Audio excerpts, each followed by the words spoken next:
Ketika New Mind mendapatkan mandatnya, 1 tahun kemudian diputuskan sebuah kebijakan tingkat dunia, yaitu dalam negeri Indonesia, emas menjadi alat tukar sejajar dengan alat bayar rupiah.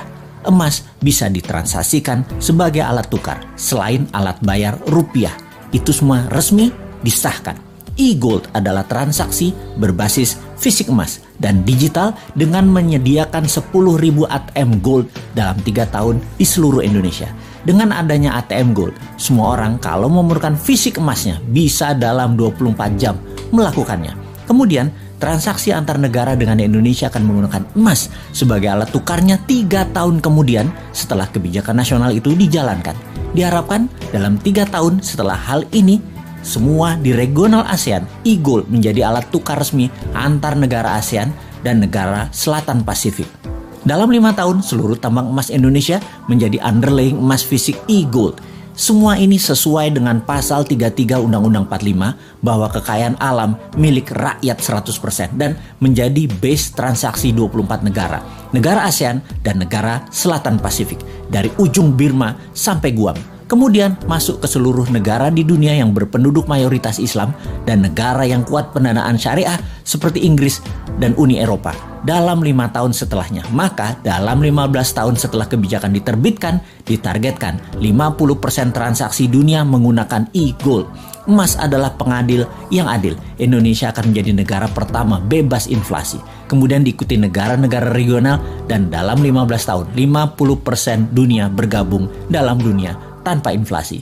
Harga emas akan dibuat diam, tidak bergerak, tidak di-floating lagi berdasarkan demand dan supply agar oligar dan globalis tidak bisa bermain harga. Harga emas akan diam, dipatok diam. 1 gram emas sama dengan 1 juta rupiah. Sisa dunia menyesuaikan harga tersebut. Sejak saat itu, harga di dunia dimanapun atas barang yang sama adalah sama. Sungguh, kita memerlukan konsep bernegara yang sontoloyo untuk membuat Indonesia menjadi negara superpower. Kita tidak butuh populis, tidak butuh diliput kegiatan kecil-kecil. Kita butuh gerakan besar yang berani. Seberani pejuang kemerdekaan tahun 45 ketika mereka ditangkap dan dieksekusi sekutu, juga dieksekusi Belanda. Mata mereka tidak terpejam, wajah mereka tenang, tidak menunjukkan ketakutan atau kemarahan. Wajah mereka seperti diliputi cahaya. Itu kesaksian banyak para tentara asing yang bertempur melawan kesatria bambu kuning tersebut. Semua itu membuat mereka ragu perjuangan mereka, para tentara sekutu dan Belanda itu. Karena di bawah sadar mereka tahu, kesatria bambu kuning ini dibela alam, diberkahi Allah, Tuhan semesta alam. Karena itu mereka segera sadar dan mundur. Segitu besar pengaruhnya bahwa keyakinan membawa kebenaran hakiki oleh pejuang kita di tahun 45 bisa memerdekakan bangsa yang besar milik dunia ini. Saat ini pun Nusantara memiliki pejuang-pejuang itu. Nusantara sudah masanya bergerak. Wahai para pemuda, Anda bersiap berjuang dengan berani, berjiwa tenang karena tahu ini semua perjuangan untuk Indonesia menjadi pengadil dunia teradil untuk membuat dunia ke depan damai selama 1000 tahun.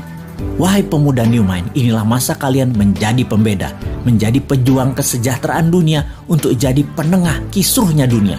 Rebutlah kekuasaan globalis yang merugikan dan jinakan negara dunia yang saling bunuh untuk kekuasaan dan pertumpahan darah untuk sebuah kepuasan jabatan. Sudah itu semua. Sebar terus pemahaman New Mind yang bisa membuat Indonesia menjadi negara superpower segera.